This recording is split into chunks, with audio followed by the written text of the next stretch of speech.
I was standing in my kitchen, arranging flowers in a vase, when I heard my son say the words that would shatter everything I thought I knew about him. "The bank account is in both our names. She'll never know." He was in the living room, just around the corner, his voice low but clear enough to reach me. My hands froze on the stem of a white lily. My heart stopped. And in that moment, I understood that the child I raised, the man I trusted with my life savings, was planning to rob me blind. I called the bank that afternoon, removed his name, and transferred $840,000 to a new account. When he went to withdraw the money 3 days later, he found nothing but a balance of $0.17. My name is Diane Patterson. I'm 72 years old, and this is the story of how I learned that sometimes the people who hurt you the most are the ones you gave life to. Let me take you back to the beginning, because this story doesn't start with betrayal. It starts with love. It starts with hope. It starts with all the things we tell ourselves when we're making decisions we think will protect the people we care about. I was married to Thomas Patterson for 43 years. We met at a county fair in Ohio in 1968. He was manning a booth for his father's hardware store, and I was there with my girlfriends, eating cotton candy and pretending we were too sophisticated for the whole thing. Thomas had kind eyes and steady hands, and when he asked me to dinner, I said yes without hesitation. We built a good life together, not a fancy one, but a solid one. Thomas worked his way up from store clerk to district manager for a regional hardware chain. I taught 3rd grade at Lincoln Elementary for 37 years. We lived in the same house in suburban Cleveland for 4 decades, raised 2 children, and saved every penny we could. Our daughter, Jennifer, was born first. She was always independent, always driven. She became a nurse, married a good man named Michael, moved to Seattle, and gave us 2 beautiful grandchildren. We don't see them as often as I'd like, but we video chat every Sunday, and she calls me on Wednesdays just to check in. Then there was Kyle. Kyle was our second child, born 3 years after Jennifer. He was a difficult baby, colicky, fussy, never slept through the night, but when he smiled, the whole world lit up. Thomas used to say that Kyle could charm the birds from the trees, and he was right. Our son had charisma, a natural way with people that made everyone want to be around him. But charm, I've learned, can be a dangerous thing when it's not paired with character. Kyle struggled in school, not because he wasn't smart, he was plenty smart when he wanted to be, but because he never saw the point in applying himself. Why study for a test when you could talk the teacher into giving you extra credit? Why work a part-time job when you could borrow money from your parents? Why face consequences when you could smile your way out of them? Thomas and I made excuses for him. That's what parents do, isn't it? We told ourselves he was creative, that he marched to the beat of his own drum, that he just needed time to find his path. We paid for college twice, once when he dropped out after a year and a half, and again 3 years later when he swore he was ready to take it seriously. He dropped out again after 1 semester. He went through jobs like some people go through tissues, sales positions mostly. He'd start with enthusiasm, make a good impression, and then slowly, inevitably, things would fall apart. He'd miss quotas, or clash with management, or decide the company culture wasn't aligned with his values. There was always a reason. Never his fault. When he was 34, he married a woman named Brittany. Pretty girl, sweet, worked as a dental hygienist. We were so hopeful. We thought maybe this would be the thing that settled him, gave him purpose. They had a small wedding. We paid for most of it and moved into an apartment in Lakewood. The marriage lasted 18 months. Brittany left him, and when Jennifer asked her what happened, she said something I've never forgotten. He's never going to grow up. He's 50% little boy and 50% con artist, and I can't tell where one ends and the other begins. Thomas had a stroke 6 years ago, a major one. He survived, but he was never the same. His left side was weak, his speech was slurred, and the sharp, capable man I'd known for over 40 years became someone who needed help buttoning his shirts. I became his caregiver. It was hard, harder than anything I'd ever done. but I never regretted a single moment. He was my Thomas, and I loved him. Kyle came around more during those years. I was grateful for it. He'd sit with his father, watch baseball games with him, help me get him in and out of the car for doctor's appointments. For the first time in years, I felt like we were a family again. I should have known better. Thomas died 2 years ago on a Tuesday morning in September. He went peacefully in his sleep, and I was holding his hand. The grief was crushing, but there was also a strange kind of relief that he wasn't suffering anymore, relief that he was at rest. The funeral was beautiful. Kyle gave a eulogy that had people in tears. He talked about his father's integrity, his work ethic, his dedication to family. He said all the right things. After Thomas died, I had to figure out what to do with everything we'd built together. The house was paid off. We had savings, retirement accounts, life insurance. Thomas had been meticulous about planning. All told, there was just over $1 million. Jennifer sat me down one evening about 3 months after the funeral. We were on a video call, and she had that serious look she gets when she's worried about something. "Mom," she said, "I think you need to talk to a financial advisor, a real one, someone who can help you manage everything." "I'm managing fine," I told her. "I know you are. But this is a lot of money, and you need to make sure it's protected. For you, for your future." She was right, of course. I made an appointment with a wealth management firm in downtown Cleveland. The advisor, a sharp woman in her 50s named Monica, helped me set up everything properly. Most of the money went into investment accounts and CDs. She recommended keeping a significant cushion in a savings account for emergencies and day-to-day expenses, about $50,000 to start. That's where things got complicated. Kyle was having money troubles again. He was 42 years old, living in a studio apartment, working sporadically as a freelance marketing consultant, which as far as I could tell meant he occasionally helped small businesses set up Facebook pages. He'd been behind on rent, his car had been repossessed, and he was drowning in credit card debt. One evening, about 4 months after Thomas died, Kyle came over for dinner. I made pot roast, his favorite. We ate and talked, and then, over coffee, he broke down. "Mom, I don't know what to do," he said, his voice cracking. "I'm in such a deep hole. I've tried everything. I just need a chance to get back on my feet." My heart broke for him. He was my son, my baby boy. And despite everything, despite all the disappointments and broken promises, I wanted to help him. "How much do you need?" I asked. If I could just pay off my debts and get a reliable car, I could really turn things around. Maybe 30,000? It was a lot of money, but I had it, and he was my son. I gave him the money. I wrote him a check from my savings account, and I made him promise, really promise, that this was the last time, that he'd use this chance to build something real. He hugged me so tight I could barely breathe. "You won't regret this, Mom, I swear. I'm going to make you proud." 2 months later, he asked for more. 10,000 this time.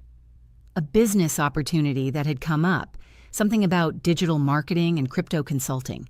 I should have said no, but I didn't.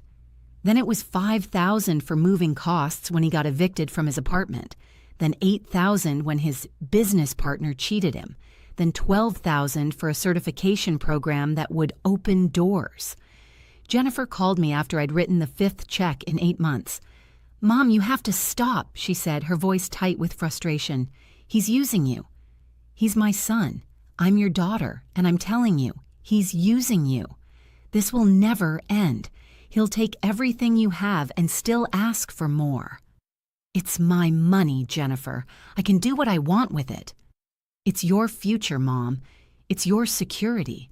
What happens when you need that money and it's gone?" We argued. She was angry. I was defensive, and we hung up without really resolving anything. We didn't speak for 3 weeks after that, but her words stayed with me. Around that same time, Kyle suggested something that seemed reasonable on the surface. "Mom," he said one afternoon when he'd come over to help me clean the gutters, one of the few times he actually followed through on a promise to help with something. "I've been thinking, what if we made your main savings account a joint account? just in case of emergency." "What kind of emergency?" I asked. "Well, you're getting older. What if something happened to you? What if you fell or had a stroke like Dad and you couldn't access your money? If I'm on the account, I could make sure your bills get paid, that you're taken care of." It made a certain kind of sense. I was 70 years old, living alone. What if something did happen? "Jennifer has power of attorney," I said. "Jennifer lives 2,000 miles away. Mom, I'm here. I'm local. I can be here in 20 minutes if you need me." I hesitated. Something felt off about it, but I couldn't quite articulate what. "Just think about it," he said, smiling that charming smile. "I'm not trying to pressure you. I just want to make sure you're protected." 2 weeks later, I went to the bank and added his name to my main savings account, the one with $840,000 in it, most of what was left of my life with Thomas. I told myself I was being practical. I told myself it was just a precaution. I told myself that despite everything, Kyle was still my son, and he wouldn't betray me. I was wrong about that last part. For 3 months, nothing happened. The account sat there, untouched except for my occasional withdrawals for living expenses. Kyle didn't mention it. Neither did I. Then came the day that changed everything. It was a Thursday in late April. One of those perfect spring days where the sun is warm, the air smells like fresh grass and lilacs, and everything feels peaceful. I'd spent the morning working in my garden, planting tomatoes and peppers, getting my hands dirty in a way that always made me feel connected to something larger than myself. Kyle called around 11 and asked if he could come over that afternoon to use my printer. His was broken, and he had some documents he needed to print for a client meeting.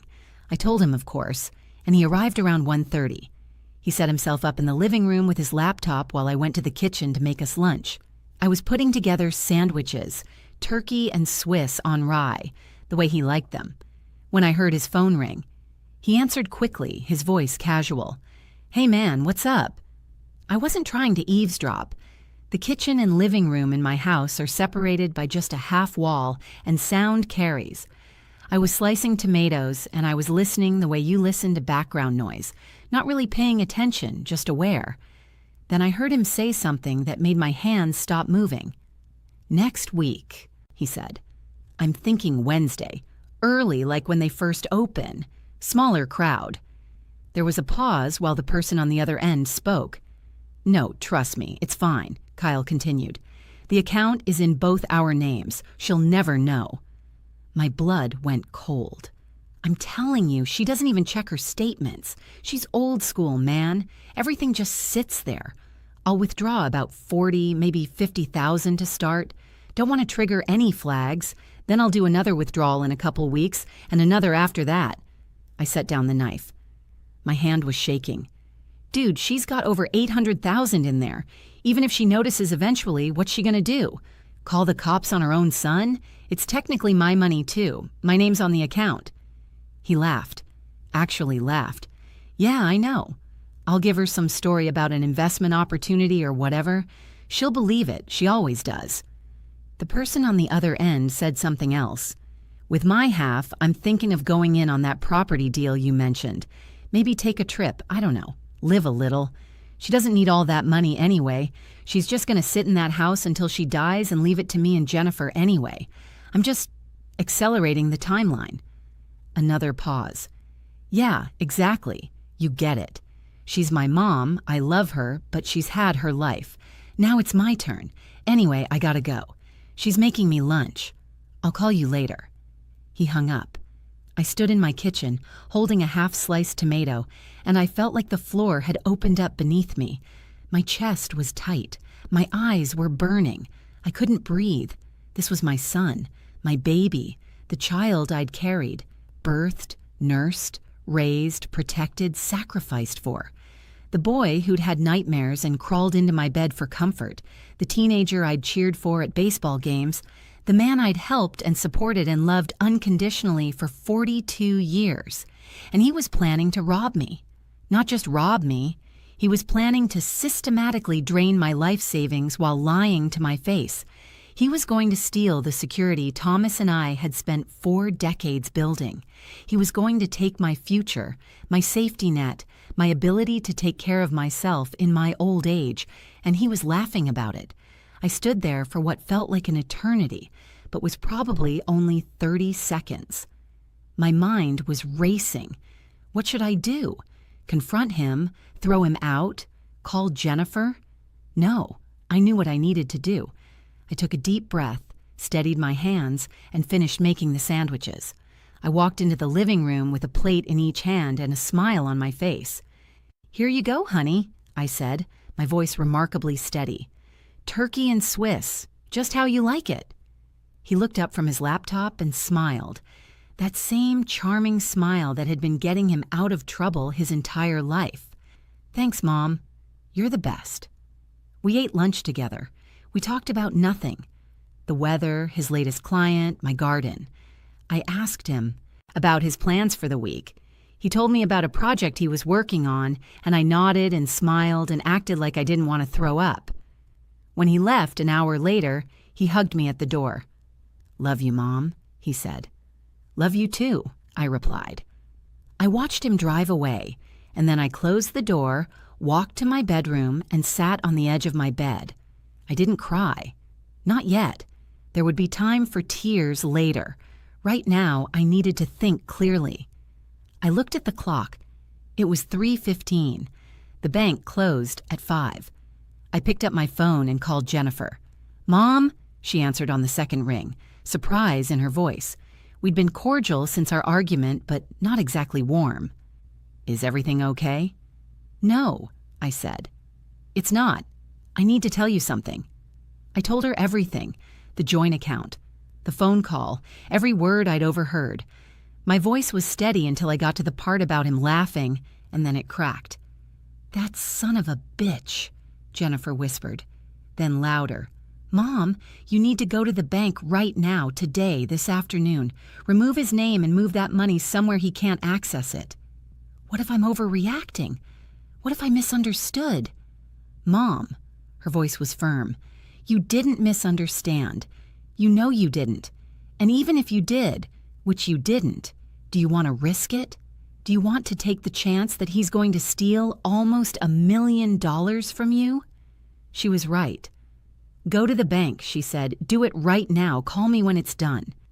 I grabbed my purse, got in my car, and drove to the branch where I'd been banking for over 30 years. My hands were shaking on the steering wheel. When I walked in, I asked to speak with the branch manager. Her name was Kathy, a woman in her 50s who'd helped me when Thomas died. She took one look at my face and ushered me into her office. "Diane, what's wrong?" she asked. I told her everything. And then I said, "I need to remove my son's name from my account. Today. Right now."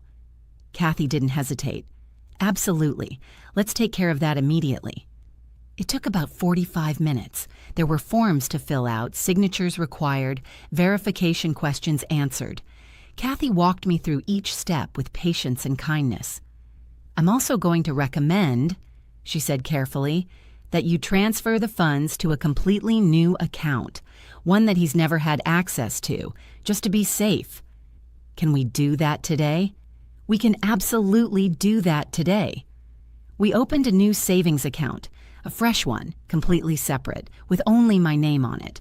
Then we transferred every penny from the old account, $843,217, to the new one. "The old account," Kathy said, "we'll leave it open with a minimal balance. Sometimes it's useful for situations like this. If someone tries to access it, the funds won't be there, but the account will still exist. Does that make sense?" It made perfect sense. We left 17 cents in the old account. When we finished, Kathy printed out statements for me. She put them in an envelope and handed them to me with a concerned look. "Diane," she said gently, "are you safe? Is there anything else we can do? Any other accounts or assets you're worried about?" "No," I said. "This was it. This was the only account he had access to." "Good. And if you need anything at all, you call me directly. Here's my cell number." She wrote it on her business card. "Day or night, okay?" I thanked her. I'm not sure I adequately expressed how grateful I was, but I tried. I sat in my car in the bank parking lot for 10 minutes before I could drive. The adrenaline was fading, and reality was setting in. I'd just protected my life savings from my own son, the child I'd raised, the baby I'd rocked to sleep 1,000 times. I called Jennifer from the parking lot. "It's done," I told her. "Good. Mom, I'm so proud of you. I know this isn't easy." "What do I do now?" Now you wait, and you don't tell him. You don't confront him. You don't give him a heads up. Nothing. You act normal, and you wait to see what he does." "Jennifer, Mom, listen to me. He showed you exactly who he is. He was planning to steal from you. You don't owe him a warning. You don't owe him an explanation. You protected yourself, and that's exactly what you should have done." She was right, but it didn't make it hurt less.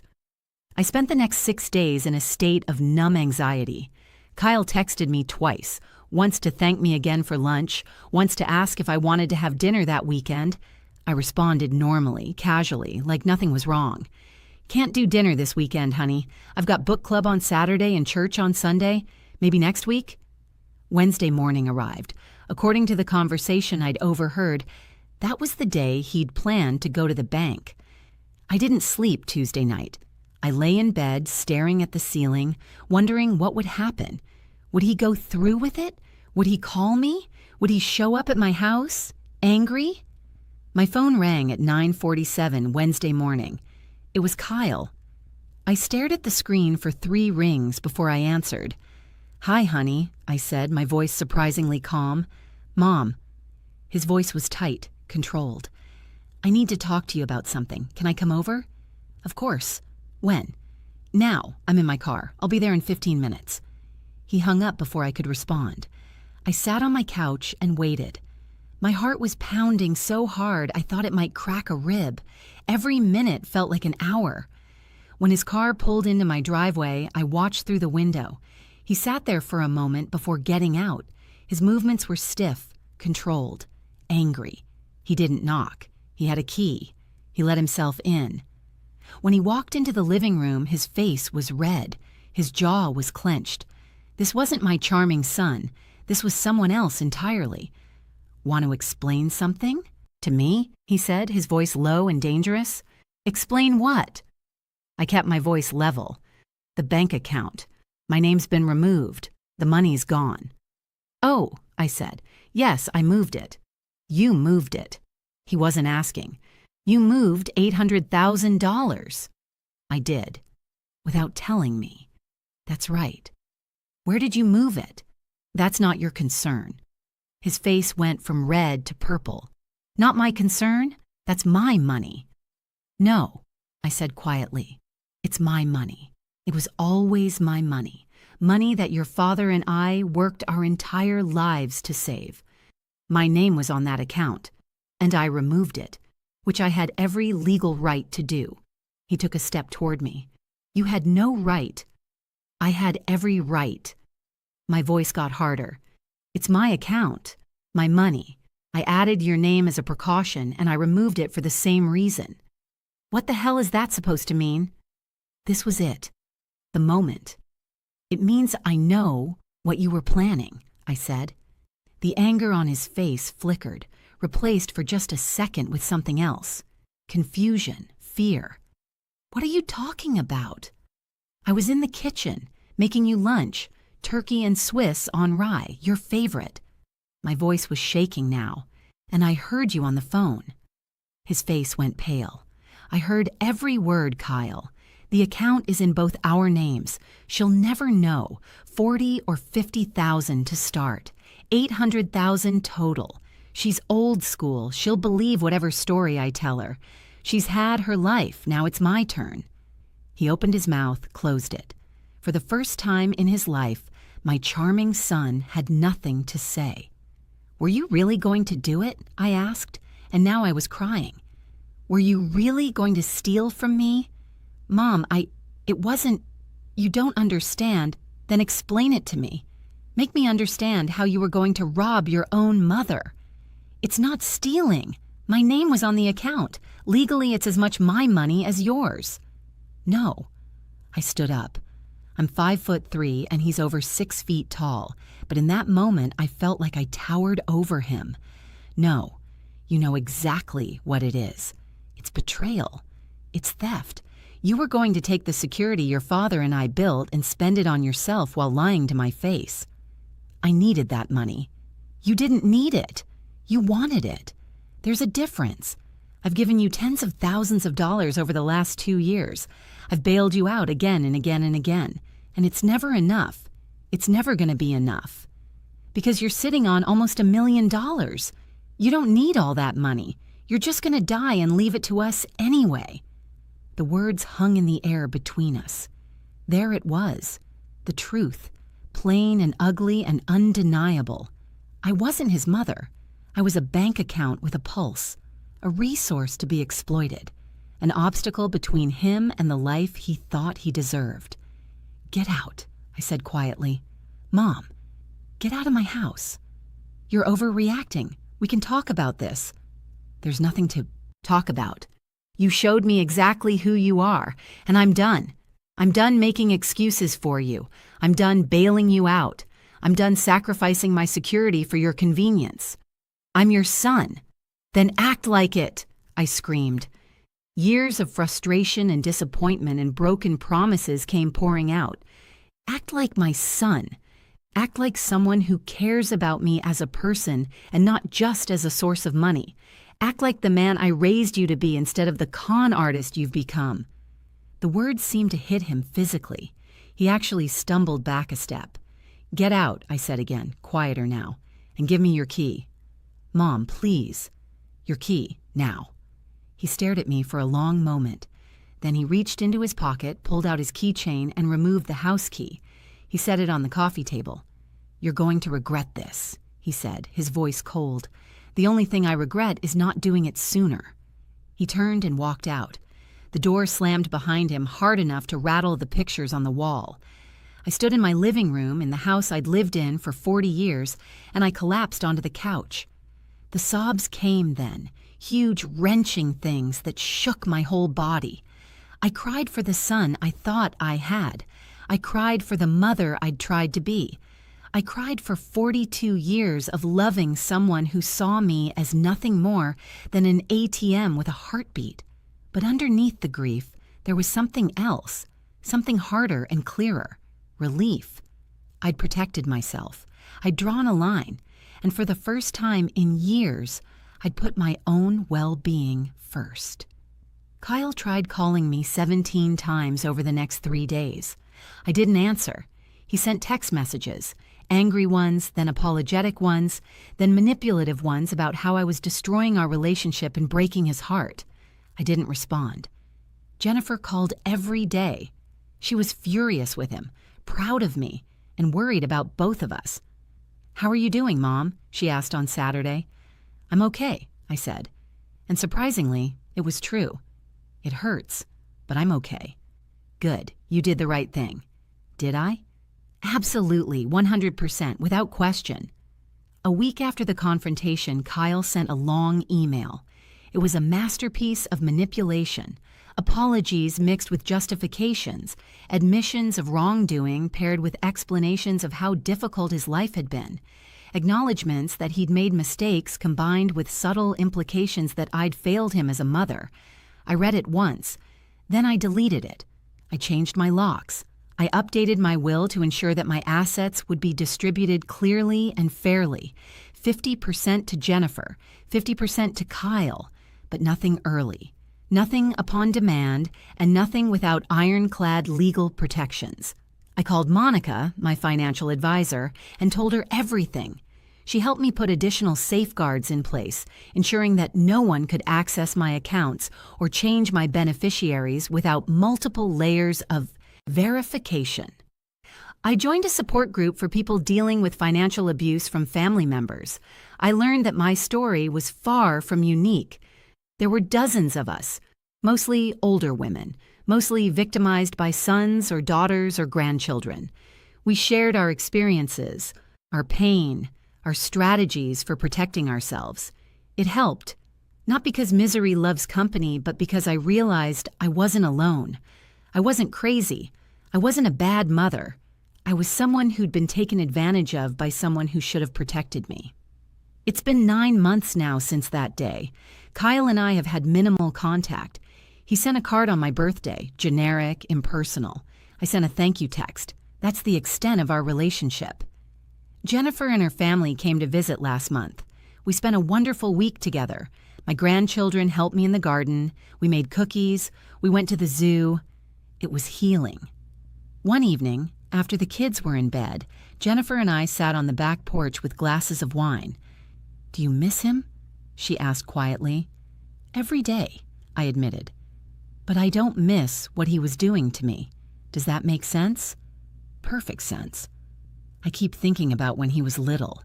Before everything got complicated, he was such a sweet boy." He was. And maybe someday he'll be a decent man. But that's his journey. You can't sacrifice yourself trying to drag him there. She was right. I'm 72 years old. I have enough money to live comfortably for the rest of my life, to travel if I want to help my grandchildren with college when the time comes.